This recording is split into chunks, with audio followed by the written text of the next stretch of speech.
What can and should we do about the evil of human trafficking? What is the church's responsibility? What can the church do to help combat this worldwide phenomenon? We'll discuss this with our guest, our Talbot colleague, Dr. Eddie Bion, around his newly published and revised book on the subject, A Light in the Darkness.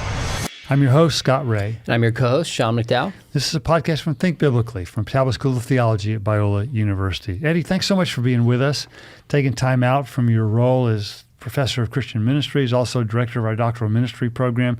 You got a very full plate, so I appreciate you taking the time to be with us on this really important subject. Oh, thanks for having me. Yeah, I appreciate being here. So tell us, how did you become so passionate about this particular subject, not only to write a book on it and revise it, but also your own personal involvement in this issue? You know, God led me to this. It definitely wasn't something that I planned on. This was maybe like 13, 14 years ago. This is while I was pastoring in South Korea. He opened my eyes to start to see a lot of areas of vulnerability and injustice in South Korea that was huge, but also that was not being addressed by anyone because of cultural reasons. We were caring for the orphan crisis that was growing there, a lot of stateless children, but the one that got the most press was our anti-trafficking efforts. Because currently in Korea, there's 1.2 million women and children who are forced into some level of sexual servitude. And not only, there's labor trafficking, there's a lot, but because there was such a huge population that were not being cared for, God led us as a church to begin caring for them. And through that, I also realized that culturally, because, a lot of Asian cultures can be very shame-based, these were things that they never wanted to address, talk about, or especially bring out into the light and to the public. But God was leading me to that, and we started to experience a lot of fruits and favor from God in those early years. What's maybe just one or two instances or moments where you remember just seeing something? Obviously, give us appropriate detail where you just stopped and thought, holy cow, nobody's doing anything about this. We've got to step up and do what we can. Yeah, it really came from, one, being aware of how widespread it was. And then when we started moving into some of these neighborhoods that had extremely large red light districts, and then began conversations with some of these women, we realized, oh my goodness, they are not here by their own volition. Wow. And when we started doing numbers and crunching, and we realized, oh my goodness, it's well over 1 million, like hundreds of thousands of people who are forced into this. And so as we started doing these outreaches and building relationships with these women especially, and these children, we realized, man, we could not ignore this. And so we started doing regular outreaches and made our presence known as a church into a lot of these areas within the city. Now you describe in your book that you also got some pushback from folks in your church for your efforts of your church in this area. Why do you think that was the case? Yeah, that surprised me a lot. The first couple of years, we experienced a lot of favor, a lot of fruitfulness. We were able to change laws. We had visits from the U.S. Senate and Congress. CNN came and covered one of our church services. Incredible. So there was a lot of favor those first couple of years, and I think it was because God wanted to make it clear, I want you to keep going in this direction, because after those 2 years, there was so much spiritual warfare, so much opposition. Because this is a multi-billion-dollar industry, and we started to disrupt it. And so that's when a lot of the roaches started to crawl out. We experienced unfortunately the corruption in government, law enforcement, judicial system. We got a lot of pushback and opposition there, but the area that you're bringing up that I did not expect was how uncomfortable it would make believers.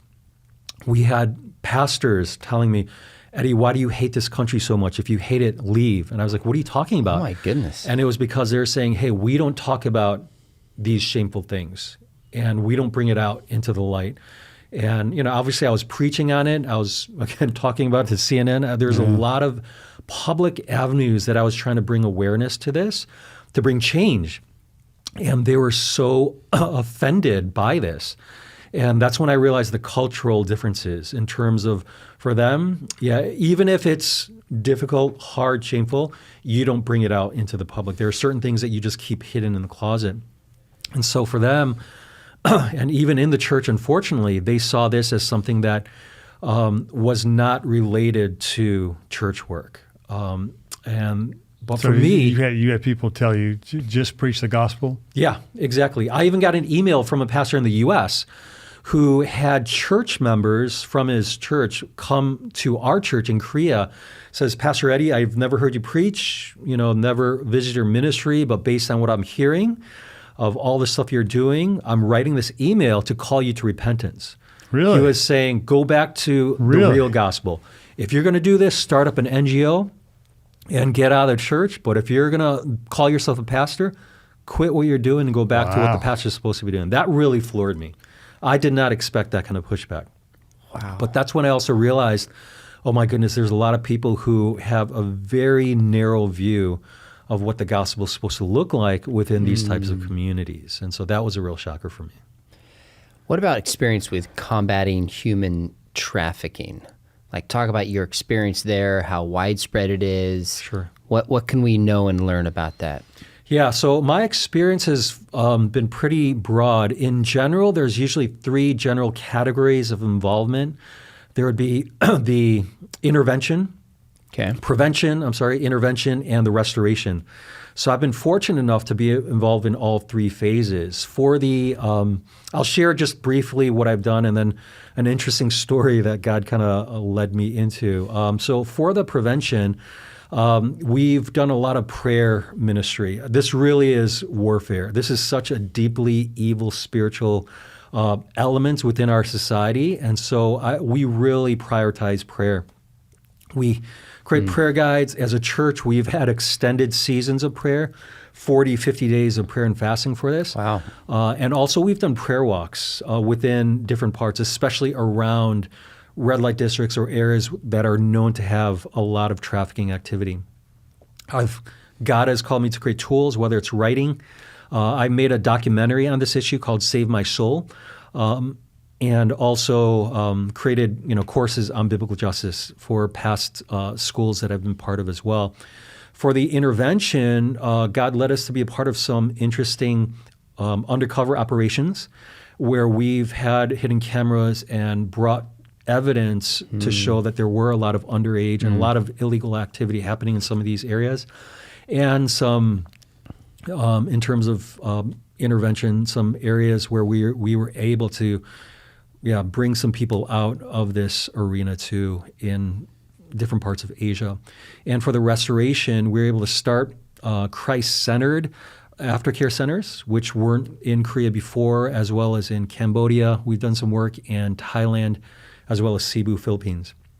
Now, an interesting story I want to share is after we did one of these outreaches in the red light districts, I think it was for Valentine's Day, we gave roses to these women.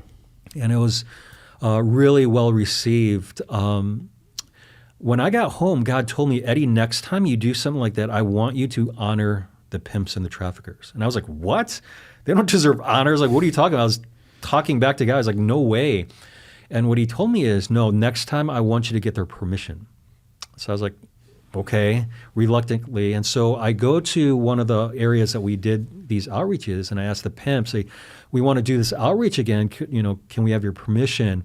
He goes, that's not my call, talk to my boss. So I talked to his boss, same reaction. That's not my call, talk to my boss.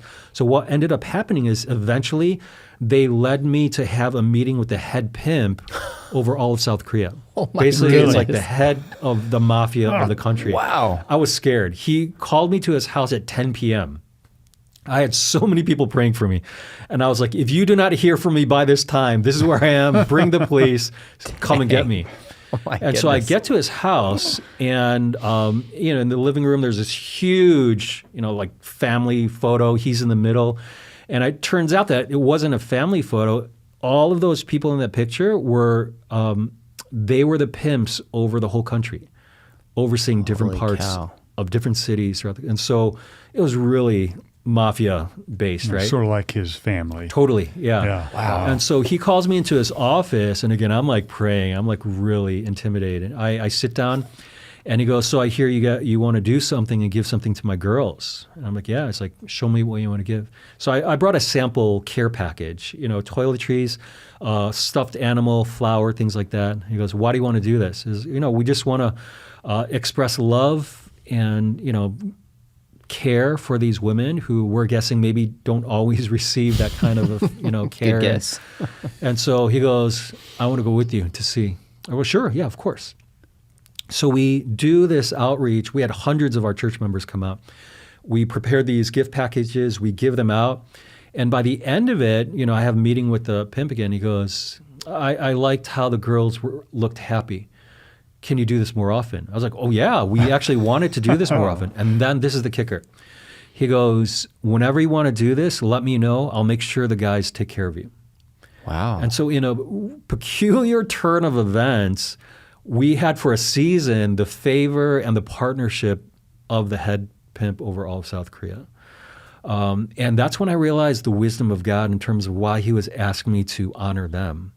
It was through that expression of grace and honor, even to him and his men, that we experienced a new level of favor for this type of outreach that we were doing. That is incredible. Yeah.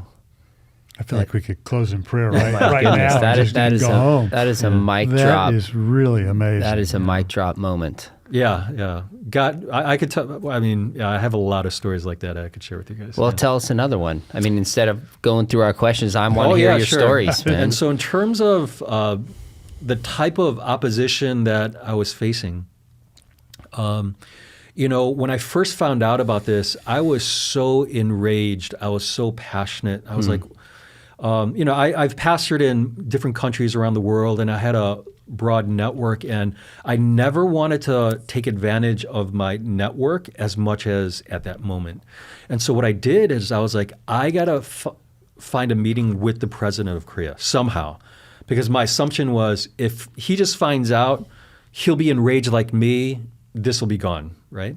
And so I do flex my networking, muscle. I eventually find out that one of my friend's dads, he went to the same high school as the current president. And in Korean culture, if you go to the same past school, whether it's college, high school, elementary, that's actually a real positive in terms of connecting you with somebody. So I utilized that. He was able to talk to the president.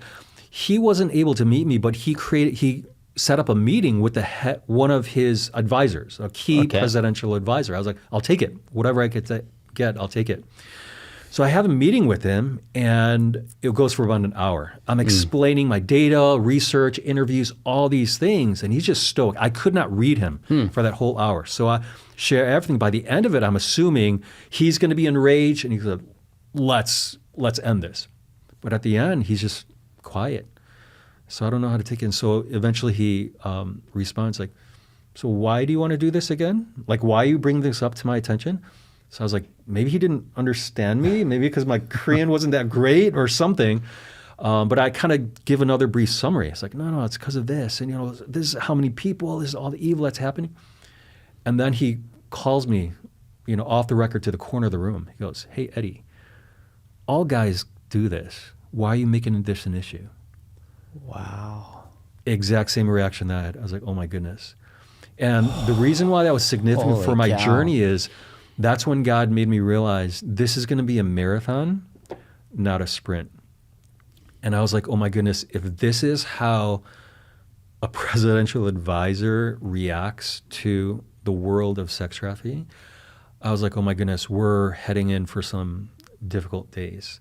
And so through that, it really changed my perspective in terms of realizing that there is going to be a lot more opposition, especially culturally, the challenges that were involved. And I'll give you another picture of what happened. Oh my goodness. As our ministry, especially for justice, was growing, obviously we started to increase our budgeting for it.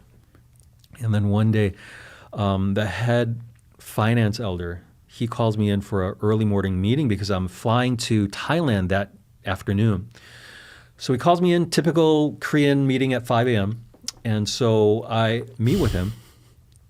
I sit down, first thing out of his mouth, because he's looking at our budgeting for the upcoming year.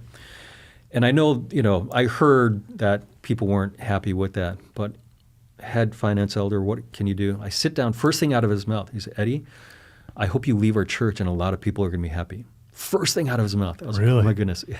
So in my mind, I'm like praying. I was like, God, give me wisdom, because I do not want to respond in the flesh right now. Yeah, exactly. So I tell him, I'm sorry, Mr. So-and-so, that you feel this way. I didn't come back to Korea because I wanted to. It really was out of obedience to God. And I did not start these justice ministries because I wanted to. It really was out of God's leading. And so I'm sorry you feel this way, but if God tells me to stop or leave, I will. But I'm not going to do it just because I know that you and some other people are, uncomfortable with this. So I don't remember the rest of the meeting. I think it was just such a traumatic experience. But I do remember taking a cab to the airport, and I was grumbling to God the whole time. I was like, what a jerk. How can you be an elder? How can... And I was just fuming to God. I arrive in Thailand at the orphanage that also cared for a lot of these rescued children that we were supporting who came out of trafficking. And the Spirit was speaking to me again. It's like, Eddie, remember how you were just venting to me at what a jerk that guy was to you? It's like, yeah. It's like, I can't believe it. It's like, but you know what? The words and the actions that child in front of you has gone through is nothing. Like what you went through is nothing compared to what she has went through. And that put everything into perspective for me again. And I realized, I told God, I'm not going to complain anymore. You're right. God reminded me why I was doing this. It was for these children who had no voice. No one is fighting for them. And the small fights that I had to have, it really was nothing compared to what these precious children that God loves so deeply was exuding His grace in and through our church into their lives so that they could have hope, freedom, and especially find and understand that there is a God in heaven that loves them. I interviewed about 100 women for my documentary who've come out of this. And what was fascinating for me is almost all of them had the exact same story. They came from an abusive background where they were deeply abused. I mean, like the worst you could imagine before the age of 5, usually at an extremely young age, from either an in-law, father, some family member, some close by family member, right? And then they're continually abused till they're about 8, 9 years old, to the point where they all think, I have a better chance of having safety and a good life on the streets than at home. And so they all run away at a very young age. But in Korea, they have 24-hour PC rooms. So they go to these PC rooms and they're just kind of in these chat rooms talking to their friends and talking, just trying to find somebody that could help them out. And these traffickers are living online too. So once they find out, they see something like I ran away, they say, hey, meet me at this, train station exit. I'll take care of you. They're cared for several days, thinking that, man, they're so kind to me. After a few days, their tone, everything changes. Hey, here's the bill. It's like, I don't have money. Then you need to pay. You need to work for me to pay it off. And that's how a lot of them end up being forced into these types of services. But in this interview too, what I also found fascinating, no matter their religious background, they could have been atheist, Buddhist, Catholic, Christian, whatever their religious background was in the past, at their deepest moment, every single one of them at one moment cries out to God. Say, God, if you're real, hear this prayer and get me out of this hell. And so that became such a pivotal moment for their journey and for us to speak into their lives once they are out. When they do share this, say, we're here because God answered that prayer for you. So once these women are out, what does the recovery look like? Yeah, that's one of the most challenging things that I found, especially in Korea because of the whole shame factor. It's such a shameful part of their past that for most of them, it is so hard for them to talk about it. And so there is a deep need for, obviously, psychological counseling and care, deep-seated trauma that they have to work through because, they've been abused like 15, 20 times every day for decades, right? Goodness. So but you have to also realize that a lot of them, they started when they're like 8, 9, 10, 11 years old. And so even though physically they're adults, like they look like they're 23 Sure. on the outside, they're still that 8, 9, 10-year-old girl on the inside, you know? And So the trauma's basically stunted them emotionally. Yeah. And so, for example, like when we gave that rose initially, most of them, they've never received a gift like that before. They've never received flowers before. Because what 8-year-old girl has, right? But also for them, they were abused. And so expressions of grace is so foreign to them. And that takes a long time for them to be able to trust and receive that you're not going to do something to me or abuse me or use me because you're giving me something, you know? And so that's where the gospel becomes such a powerful path of healing for them, to know that there is somebody who's going to love you unconditionally, and there's somebody who gave you the most precious gift that you never have to pay for through Christ. And so I realized more deeply the church needs to be involved, even in this aftercare process, so that they can begin expressing truth in love, because they've never heard these words that you are beautiful, you are precious, you are unconditionally loved, you are a princess in the eyes of God. They've never heard this. And they're not going to hear this from law enforcement, through the judicial system. And so that's the role of the church, I feel, to be the voice of God into their lives, to speak this truth. But also in the recovery, they need education. They need to learn their ABCs and 1, 2, 3s again, you know, because they forgot a lot of it. They've never used it. And and after all of that, vocational opportunities and training. And so every level of what it means to be whole and human, unfortunately, needs to be relearned for their lives. That's really helpful, because I think the misconception is that, you know, the trauma is so deep that you must be a skilled therapist to be able to help them toward healing. But it sounds like that's not true. Well, for some level, that is true, because there are going to be some areas of trauma counseling that the average Christian would not be able to give.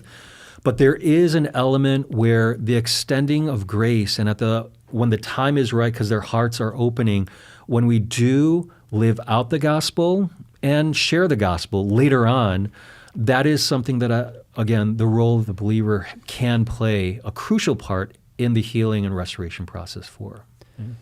Is there a difference, the way you've described this happening in Korea? 1.2 million. Like, how widespread is this? And how is it human trafficking done differently in other countries in Asia or even in the States? Yeah, this is widespread, unfortunately, and trafficking happens in every country around the world. You know, there are cases that have come up. The highest number and percentage where it does happen, though, would be the Middle East, Asia, Eastern Europe, and the United States.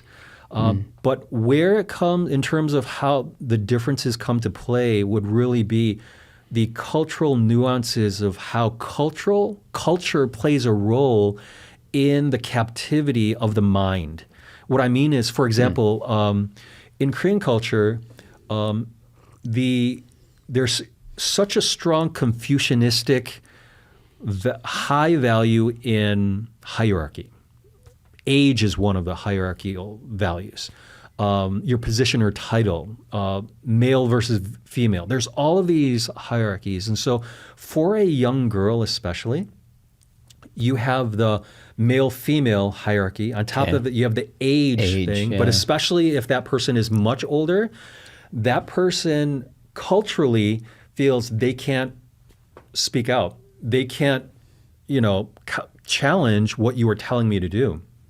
So there's so many layers of that culture that comes into play that unfortunately makes it so much harder for them to realize or question even, if this debt that he's saying I owe because I used his place or bought toiletries from him, that's actually an illegal debt that they cannot comprehend culturally.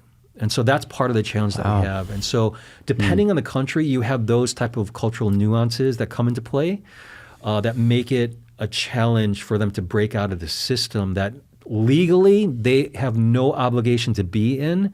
But yeah, society or cultural makes it hard for them to understand that. Would it be fair to say that basically no city or community is exempt Yeah, that from would be trafficking? that would be a safe thing. And Polaris Project, they did a study on all the massage parlors in the United States a couple of years ago, and I believe you could still find this study on their website right now. But so they did, undercover operations, interviews at, in their mind, every massage parlor in this country. And they found, I think it was like 80% to be known to have involvement in sex trafficking, basically majority. So if you see a massage parlor, chances are they operate illegal women and girls to be in, masseuses within their parlors. So, Okay. What are some of the other indicators that we might look for that would give us clues that trafficking is taking place in our communities? Yeah. The key things that you need to be aware of around the world, but even in the United States, are going to be areas of vulnerability. Who are vulnerable? And unfortunately, a lot of times it's going to be minors. They are vulnerable. Unregistered, residents there. So anyone who basically does not have full legal rights in their minds to defend themselves, they're going to be vulnerable. Also, you do have, poverty is also a factor for a lot of areas where money is not plentiful in some communities. But unfortunately, it really also comes down to across culture. Culturally, a common theme is going to be broken families, broken homes. For example, in Dallas, the Dallas News reported several years ago too that there was a teenage girl in high school who also vented online saying, "I hate my parents, I just want to leave." And then in this online world, somebody responded, "Meet me at this shopping mall, and I'll take care of you." And in the same way, she went to the mall, ran away. But from that moment on, for the next couple of years, she was trafficked across like 10 different states. So when she was finally rescued and interviewed, that's when it was revealed that, oh my goodness, she was from a wealthy suburb Amazing. in Dallas, in a major city, but simply because of her venting online, that became something that these traffickers hold on to. And that is common, what I've seen across the world, that these children who come from broken families or, strained relationships with their parents, they vent online, and man, traffickers will take advantage of that. And so that's something that I think parents especially need to be aware of. How often are traffickers being brought to justice in Korea, the States, anywhere? Yeah, unfortunately, not strong enough. That was one of the reasons why God led us God started bringing strategic people to our church as we moved into this arena. And so we were able to change 15 laws in Korea, 10 for trafficking, 5 for orphan care adoption issues. And part of the reason why we were really pushing for these law changes were precisely because at that time, if, all of a sudden we would bring to law enforcement that, hey, this girl shares that she was, sex trafficked, they'll interview the pimp, says, hey, this is my business.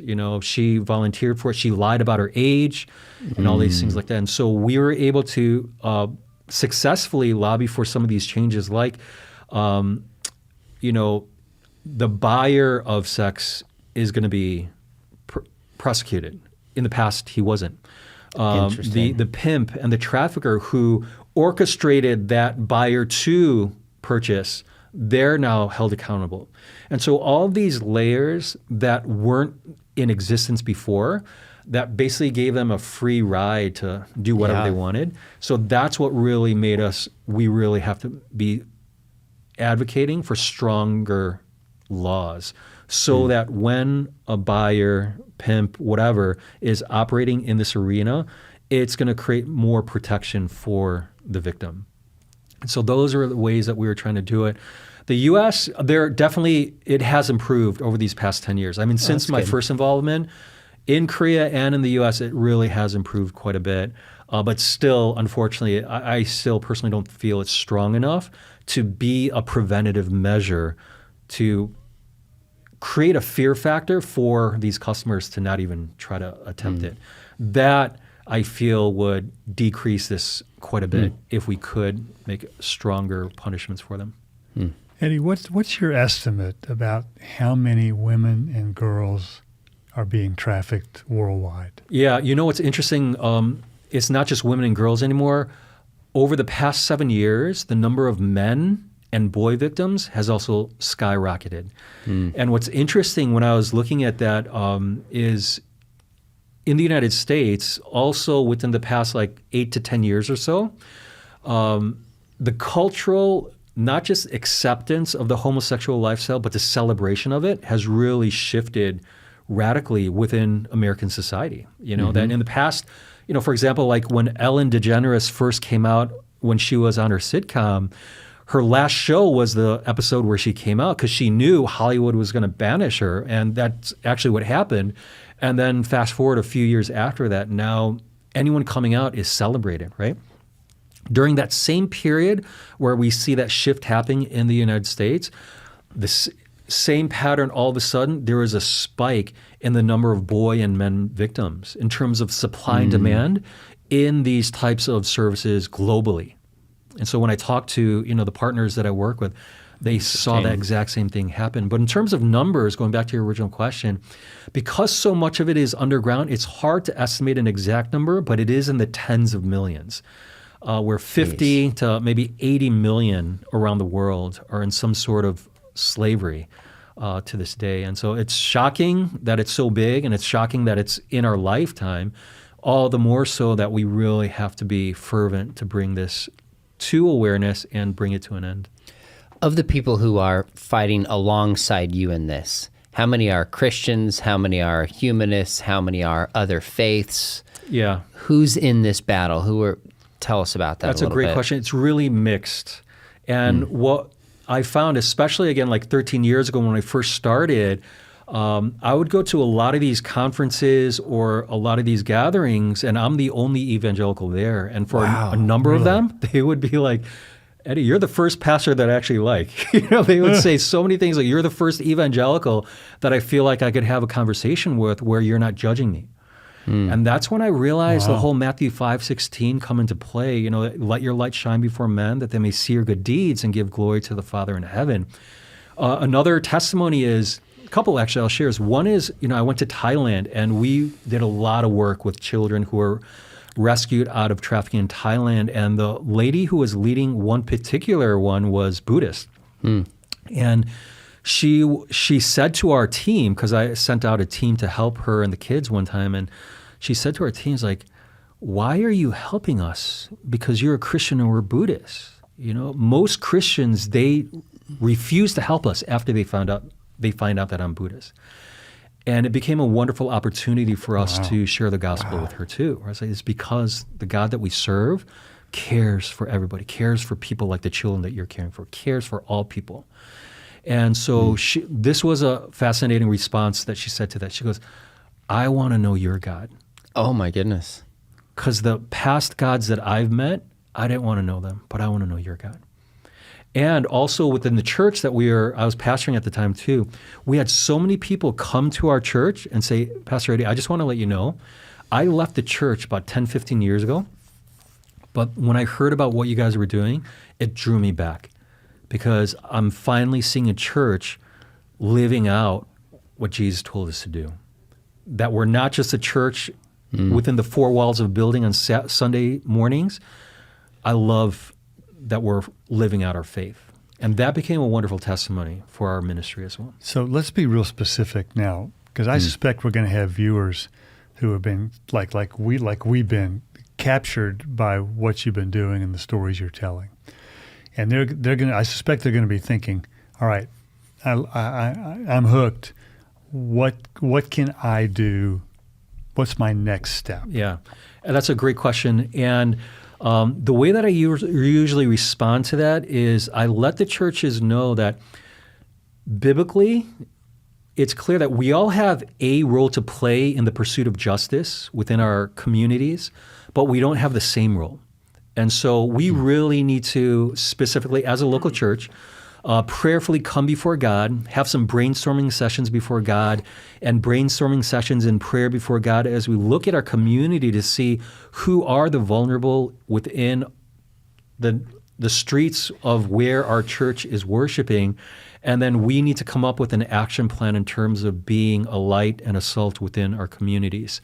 That said, I do have a chapter in my book that specifically is, because I had a brainstorming session with God when I first found out about this, and he gave me like 50, 60 different things that churches can practically do. And so what I encourage people to do, for example, is like you could read through that chapter as a church and as a leadership. Yeah, pray before God, lay these things out before God and say, what are maybe the first 3, 4, 5 things within this chapter that we could practically do, whether it's start praying and fasting for this, or whether it's volunteering at aftercare centers, or even pushing foster care more, because that whole system also is an area of vulnerability.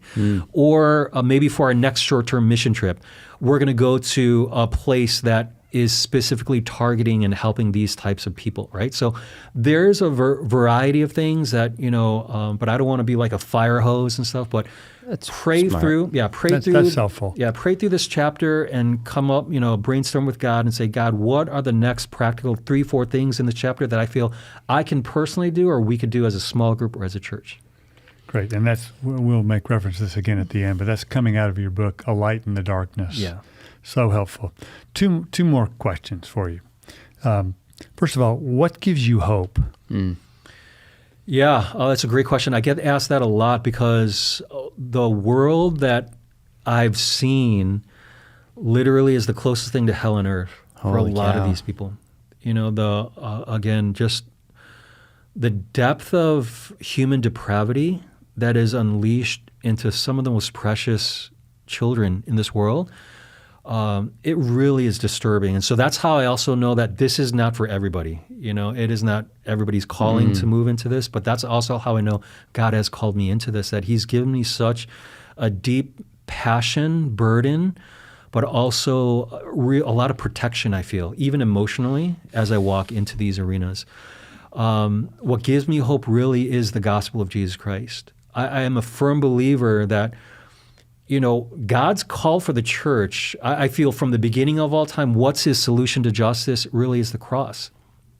That all of our evils and injustices that live in our hearts, God remedied and desired to remedy it through the blood of Jesus Christ as we surrender it before him. So that's his plan from the beginning. I believe God's plan at the end of all time, if you do not submit to that first remedy of the cross, God's remedy at the end of all time is going to be Judgment Day. That we could be assured that one day, because I've seen the evil that the human heart can do, I know that if this person does not come before the Lord in repentance in this lifetime, there will be justice one day, right? In the end. But God's plan right now is the church. And I really believe that we have a mandate and a call to be light, to not just preach the gospel, that is core, that is essential, but also to live out the gospel, to show people what Christ looks like through how we live. I think those two things have to go together. And my hope is knowing that, especially as I've seen the gospel bring deep healing and hope to these women, men, children, boys, girls, I realize there is no other hope in the midst of such darkness except the light of the world. Wow. It's not often that we get moved like we have been here. I totally agree. Now, Eddie, you direct the doctoral ministry program at Talbot, and there's a doctoral ministry track in biblical justice that's starting to help train pastors to fight some of these injustices, trafficking included. Yeah. Tell us a little bit about that track and how people can find out about it. Sure. Yeah, I'm really excited about starting this new track. And within the 3 years of the residency, the first year is going to focus on the biblical foundation of justice. We want to begin there in terms of what does Scripture have to say about this issue. through the lens of the Old Testament, through the lens of the New Testament, through the lens of the gospel. How is justice biblical, and how do we operate in this spirit and this heart for justice so that it doesn't become humanistic, so that it's not a self-righteous motivation, right, that we see in the world a lot, but it is a reflection of the Christ righteousness that is received as gift, as grace, right? So that first year is going to be really diving into the biblical foundation and the biblical lens of justice. Second year, we will be looking at the practical theology of justice locally, meaning within the United States and in Southern California as well. So we're going to be exploring how church leaders can practically begin taking steps and what is being done within the U.S. and in California, where we are, in terms of different avenues of justice pursuits through the local church. That's great. The third year, Lord willing, we're planning on doing a practical theology of justice, but overseas. We're planning on having that residency in the Philippines. Oh, wow. Wow. And I'm bringing in some of my partners throughout Asia, Cambodia, Korea, Philippines, that have been just doing a phenomenal job over these years. And the reason why I picked the Philippines, one is, I do have some strategic partners there, but it's an English-speaking country, so it'll help people, get around. But we, a couple of dear friends of mine, and I help support, started an aftercare center in Cebu, Philippines 5 years ago now. It's been 5 years already, that helps minors who have come out of cyber sex trafficking in the Philippines. Now, the reason why this is relevant for all of us is because the primary customers are, again, unfortunately, wealthy, married Western men from the U.S. Unbelievable. And for those who may not be familiar with cyber sex trafficking, what that is it's when through webcams, again, typically an American male will find this website and pay money online and request what he wants done to this child who's in the Philippines. And the trafficker will do whatever is asked for. And that's really, again, demonic evil. Oh my gosh. And the youngest child that we helped rescue was just a few months old. That's how evil it is. My. But the main age range is about 8 to 13. And the reason why this was started, it's called Restore Children and Family Services in Cebu, Philippines, because up until that point, all the government funding and care for victims were just for adults, 18 and older. But the number of children victims has just skyrocketed over these, especially during the years of COVID. And so with these thousands and tens of thousands of children who have no one to help them, this was a huge need. And so my friends started, and this has been doing a phenomenal job of bringing healing for them. And so I want them to see some of the good work that's being done, as well as learn theologically and practically what can be done through the church. Well, I hope our viewers will talk to their pastors about this. Wow. If you're a pastor and looking for a way to further your education, I can't think of too many better ways to do that than this track on biblical justice and Talbot's DMin program. And also for our viewers, if you've been moved like we have, at least begin to pray about how God could use you, how God could use your church, because this is one of those areas, it seems to me, where this is an all hands on deck for the church. So Eddie, thank you so much for being with us, for your work, for your book. I want to recommend your book again, A Light in the Darkness.